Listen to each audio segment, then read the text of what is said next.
One of the most important and rewarding things you can do for your horse is form a true bond and relationship. Your horse has more needs than just physical needs.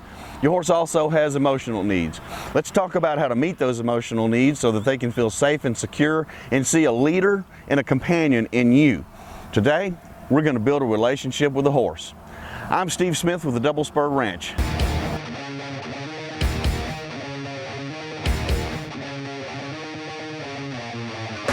There's so many different things that you can do that help your horse see a companion and leader in you. One thing that we need to be aware of, if you're a new horse owner or thinking about getting a horse, is that horses aren't drawn to your sweetness. They're not drawn to all this and all that. I mean, that's good and they need that, but they're drawn to your strength.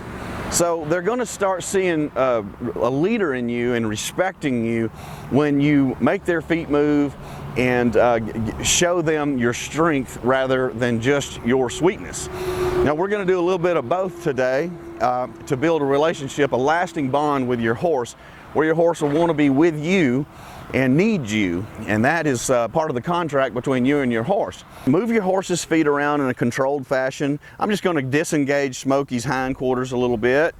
Let's go. Notice when I do that, I'm putting a little pressure right back here so that if I'm in the saddle and I want him to disengage his hindquarters, he'll be used to that pressure right about there where that back button's going to be. Get him to move around. So I'm just going to move his hindquarters a little bit. Then I'm going to go do the other side. When you do the one side, you do the other. Tip his nose around, just like you would from the saddle. Give him a little pressure back here. Take the pressure off when he moves. Come on. Good. Take that pressure off as soon as he moves. So I'm moving his feet around. Another thing you can do is just be present with your horse. Just spend some time with her. You can hang out with them, watch the sun go down, watch the sun come up. Just hang with them, let them see a companion in you.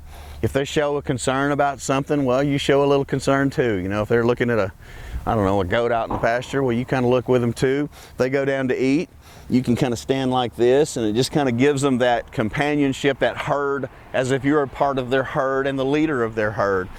So just spend some good quality time hanging out with your horse that's not always filled with pressure. Another thing you can do with your horse is if your horse pulls back from something, or if you've done something to your horse and your horse winces or is frightened by a move that you've made, well, stop it and take 2 steps back. And you see how he's kind of drawn to me when I take a step back like that? So, you know, there's not a whole lot I can do to this guy to make him wince. Good. Engage with your horse. A horse kind of uses his muzzle and his lips and his nose. That's kind of their hands, you know, that's what they're going to use. So sometimes your horse will come up and kind of sniff of you or whatever. Rub them on their muzzle a little bit. You can kind of massage their gums a little bit and just kind of give them a little rub right there. When you do that, if your horse offers to do that with you, do that back with them. That is a form of closeness with your horse. Now, some horses don't care for it. If they do pull back, well, then you step back a little bit and give them that little bit of respect and observe their concern about it.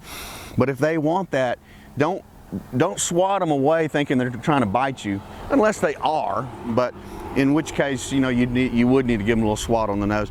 But for the most part, if they're trying to engage with you, engage back. You know, don't assume that they're trying to bite you every time, and just engage with your horse. They like that. Dance with your horse. When you're doing things with your horse and you're moving your horse's feet around, try to look at it as a dance. I'm just going to have him move in a circle around me, and I'm going to keep my flag right back at his tail and drive from his back hip and keep him doing a short lunge in a circle, and then we'll switch directions. And as we do that, that'll be our little dance, and it's something that we can get on the same page with and help us build a relationship. Come on. There we go. Take that pressure off. Now I'm going to switch him. I'm going to pull him around. Pressure over here on this side. I changed hands with my flag. Good.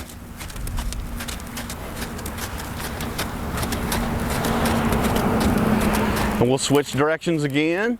So I'm going to switch over, put my pressure over here. Now see how much more smoothly he did that transition?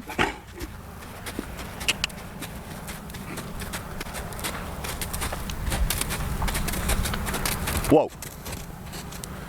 Good boy. Let him know he's a good boy for doing it. Now let's just see. I'm gonna take my lead line over here and just put it on his back. Let's see how much he wants to stay with me now. Oh, look, he's following me. Let's just see how he does.